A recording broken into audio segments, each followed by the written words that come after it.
하나님 말씀 출애굽기 32장 30절에서 35절 말씀을 함께 읽도록 하겠습니다. 이튿날 모세가 백성에게 이르되 너희가 큰 죄를 범하였도다. 내가 이제 여호와께로 올라가노니 혹 너희의 죄를 속할까 하노라 하고 여호와께로 다시 나아가 여짜오되 슬프도소이다. 이 백성이 자기들을 위하여 금신을 만들어 사오니 큰 죄를 범하였나이다. 그러나 합의하시면 이제 그들의 죄를 사하시옵소서. 그렇지 않사오면 원컨대 주의 기록하신 책에서 내 이름을 지워버려 주옵소서. 여호와께서 모세에게 이르시되 누구든지 내게 범죄하면 그는 내가 내 책에서 지워버리리라.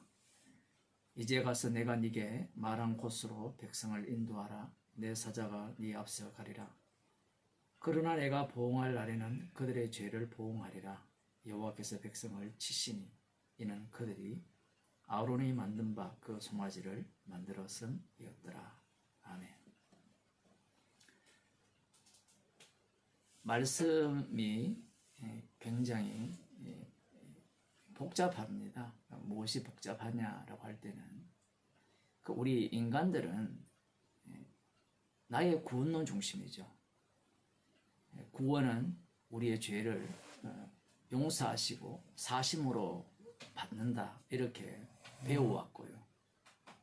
성경에도 그렇게 기록되어 있는데 지금 앞서서 하나님께서 산 위에서 하나님께서 진노를 내리지 아니하시겠다라고 뜻을 돌이켰거든요. 모세의 기도를 통하여. 그러한 상태에서 다시 산 아래에 내려왔고, 산 아래에서는 레위 자손들이 칼을 차고 그들의 형제와 친구와 이웃을 도륙했습니다. 그 정도 하면 그들이 죄값을 치른 게 아니냐, 그런 생각을 우리들은 하게 돼요. 사람들이 갖고 있는 생각이 그런 생각입니다. 하나님께서는요, 범죄한 자는 지옥 보내야 돼요. 이스라엘 전체가 하나님 앞에서 범죄했잖아요. 그러하다면 그들 모두 심판을 하셔야 됩니다.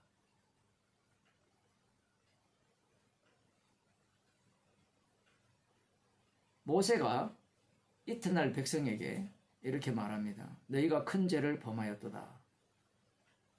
큰 죄, 작은 죄 있는 게 아니에요. 어떤 주석을 보면 금송아지를 만들었으니까 큰 죄를 범했다 라고 하는데, 이 모든 것들이 탐심에서 시작되는 거잖아요. 어떤 죄를 범하더라도 다 큰 죄인데, 내가 이제 여호와께로 올라가노니 혹 너희의 죄를 속할까 하노라 하고, 아마 이 말을 듣는 이스라엘 백성들은 의아해할 겁니다. 레위 자손이 칼을 차고 그들의 형제와 친구와 이웃을 도륙했으면 하나님 앞에 우리가 어느 정도 죄값을 치렀지 않습니까? 그렇게 얼마든지 말을 할 수 있거든요.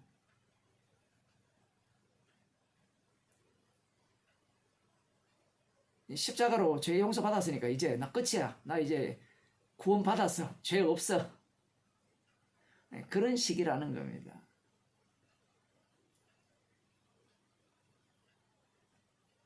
하나님께서 이 죄를 속하다라는 것은 죄를 덮다라는 건데, 죄를 덮어 주실까 하노라.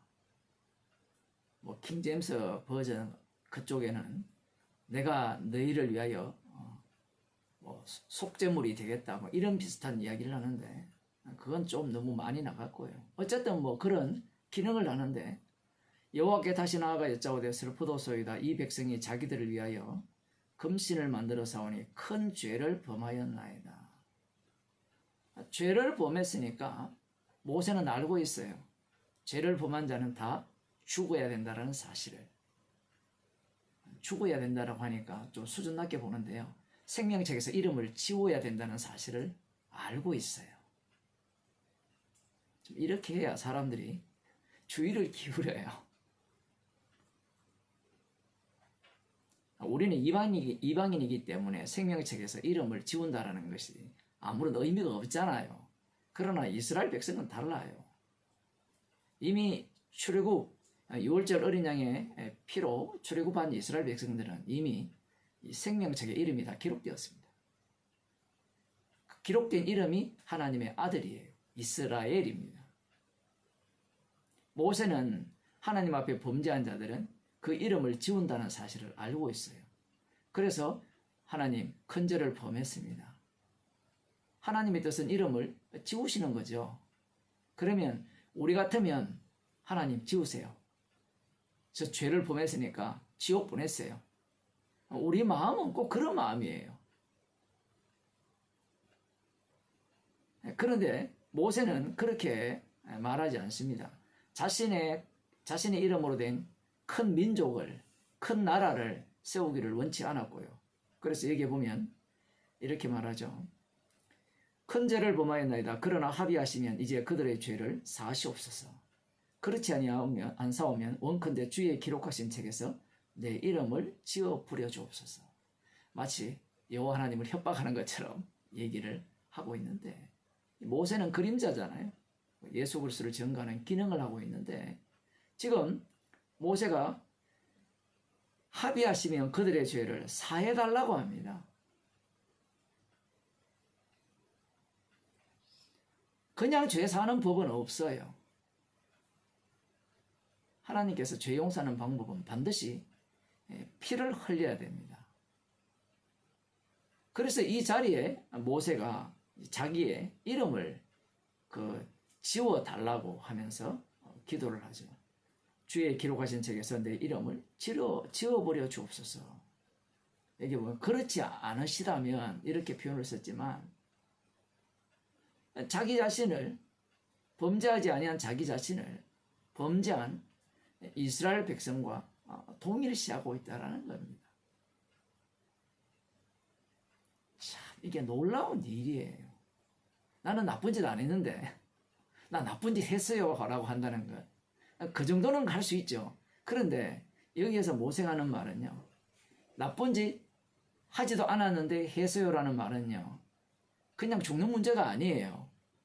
생명책에서 이름이 지워지는 문제입니다. 생명책에서 이름이 지워진다고 하면 벌벌벌 떨잖아요. 그 생명책에 이름이 기록되고 싶어서 전 재산 갖다 바치잖아요.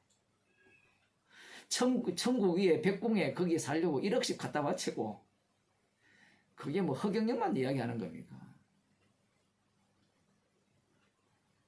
신천지가 되었든 하나님의 교회가 되었든 다 갖다 바치잖아요.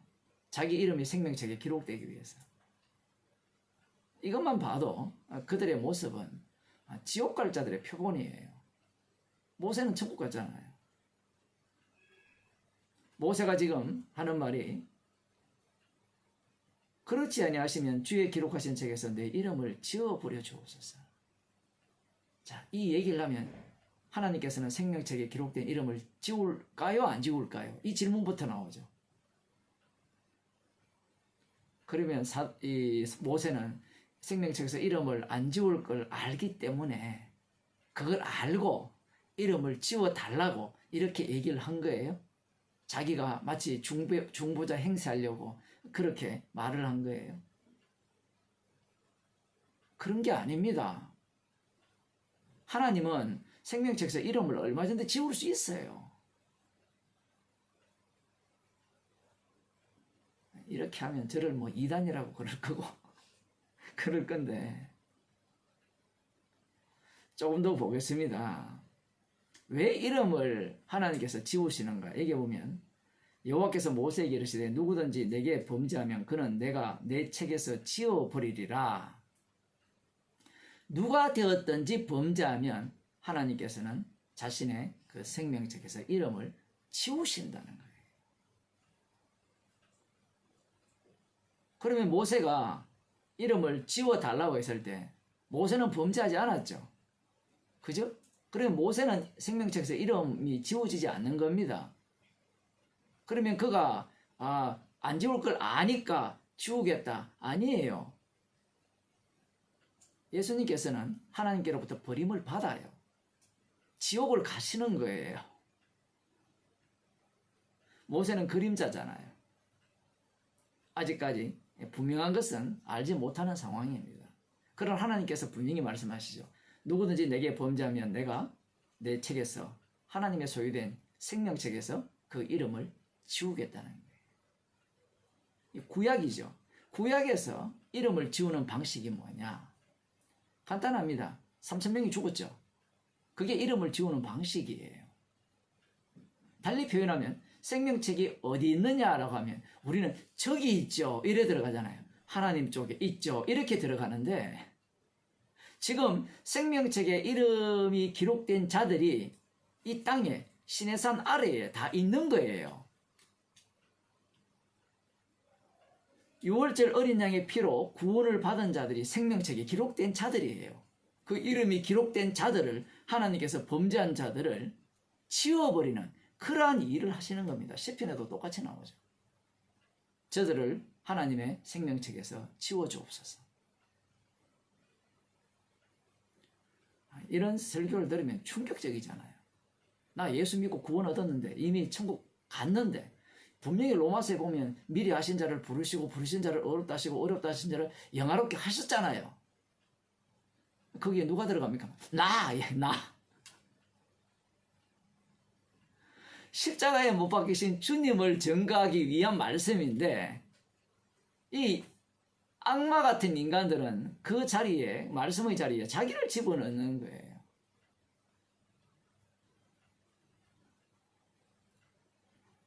하나님의 이 생명책은요, 요동합니다. 요동. 우리들은 이런 말씀을 보면 이름을 지운다. 그럴 리가 없죠. 하나님이 생명책 이름을 기록했으니까. 그건 누가 만든 하나님이죠? 지가 만든 하나님이에요. 자기가 만든 하나님. 말씀은 분명합니다. 미리 하신 자를 부르시고 부르신 자를 어렵다 하시고 어렵다 하신 자를 영화롭게 하신 것은 분명해요. 창세전에 그리스도 안에 택함을 받은 자는 다 구원을 얻습니다. 영생 주시기로 작정된 자기 때문에. 그런데 그 자리에 나를 집어넣지 말라는 얘기예요. 왜냐하면 그 모든 말씀은 십자가에 피 흘려 죽으신 예수님의 주되심을 증거하는 말씀이기 때문에 그러합니다. 지금 이스라엘 백성들은 6월절 어린 양으로 생명책에 이름이 기록된 거잖아요. 그러면 생명책에 기록된 이름은 6월절 어린 양의 피를 증거하는 이름입니다. 그러하다면 그 이름을 위해서는 언제든지 삭제될 수 있다라는 얘기예요. 머리를 아무리 굴려도요, 말씀을 우리가 못 따라잡아요.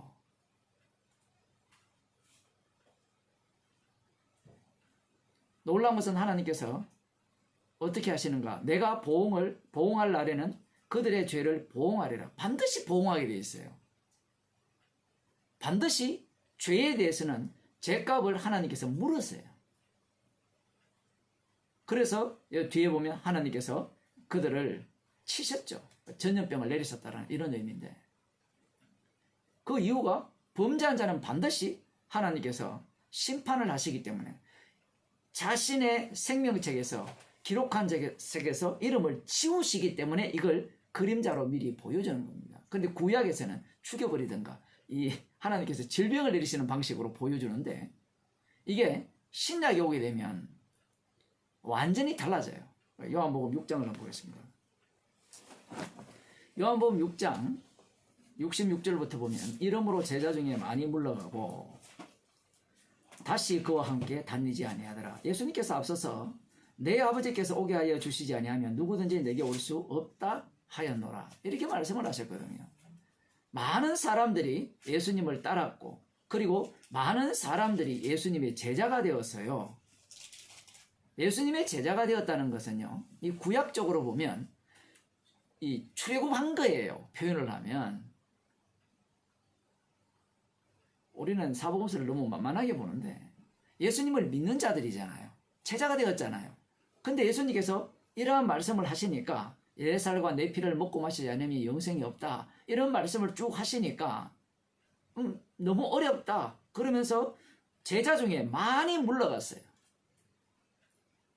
이걸 오늘날로 말하면요. 오늘날 복음을 알고 뭐 예수를 믿고 나 생명책의 이름에 기록되었는데 그 과정이 아직 물러가기 전 과정이에요. 그렇게 되면 이미 생명책에 기록된 거예요. 이게 1단계입니다. 표현을 하면. 그 전에 또 있죠. 예수님을 믿지 않는 자들도 있죠. 그들도 원래 생명책에 기록된 자들입니다. 처음 알았습니까? 이스라엘 백성들은 다 생명책에 기록된 자들이에요. 한 번 삭제됐죠? 1차 삭제. 그 다음 두 번째 또 삭제돼요. 제자 중 많이 물러가고 12제자만 남았어요. 그런데 더 놀라운 말씀은 이렇습니다.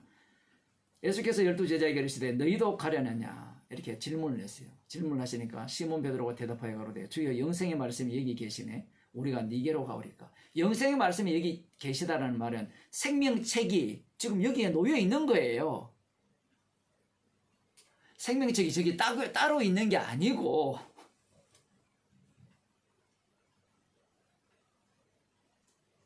제자들은 그렇게 생각하는 겁니다. 저들은 생명책에서 지워진 자들이고 자기들은 영생의 말씀이 여기 계시니까 우리가 누구로 가겠습니까? 우리가 주는 하나님의 거룩하신 자신 줄 믿고 알았습나이다. 그러니까 우리의 이름은 생명책에 기록되었다는 거예요.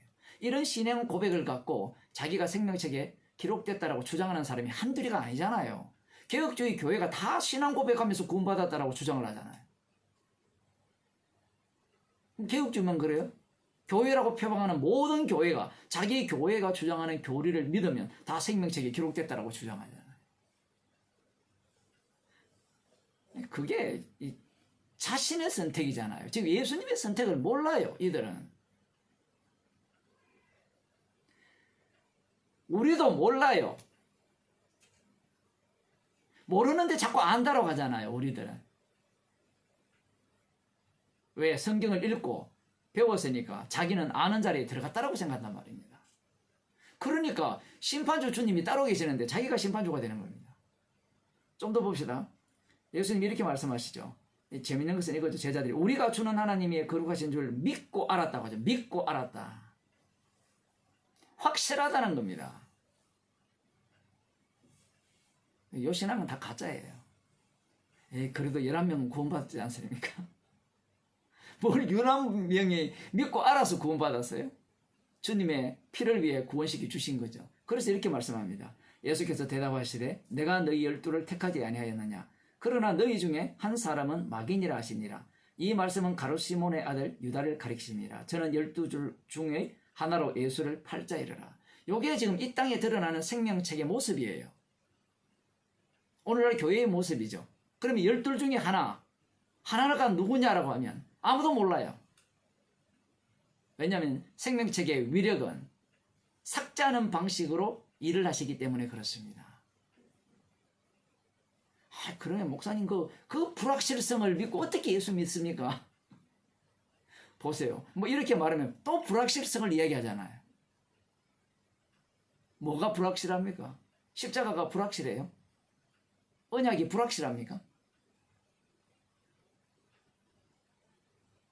생명책이라는 자체는 우리 구원을 위한 생명책이 아니에요. 십자가의 능력을 보여주기 위한 생명책이에요. 그 생명책이 이 땅에서 실제로 위력을 발휘하는데 어떤 식으로 발휘하느냐라고 할 때는 생명책에서 이름을 지우시는 방식으로 발휘를 해요.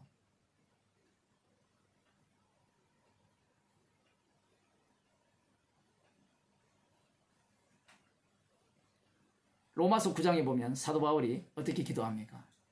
혈육을 위하여 내가 그리스도에게 끈을 짓지라도 원하는 바로라.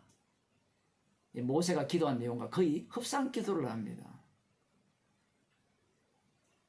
왜냐하면 그리스도와의 연결 고리 자체는 십자가에 죽으신 그 주님을 증거하기 위한 그리스도와의 관계이기 때문에 그래요. 그걸 증거하기 위한 관계이기 때문에 자기 자신이 십자가 사건 속으로 하나님 아버지께서 아들을 버리신 그 사건 속으로 내몰린다는 것은 당연히 감사한 일이라는 얘기입니다. 우리는 생명책을 정반대로 생각하는 거예요. 아들의 죽으심을 증거하기 위한 생명책입니다. 그러하다는 말은 생명책에 기록된 모든 자들은 죄인으로 드러날 수밖에 없고 날마다 죄 짓는 인생으로서 죽임당한 어린 양을 증거하는 정인으로 살려지는 겁니다. 기도하시겠습니다. 하나님 아버지, 나를 위한 생명책이 아니라 십자가의 능력을 드러내기 위한 생명책임을 저희들에게 알려주심을 감사드립니다. 주님의 죽으심만을 자랑하며 증거하는 죄인으로 날마다 발각당하는 인생으로 살게 하여 주옵소서. 예수님 이름으로 기도드리옵나이다.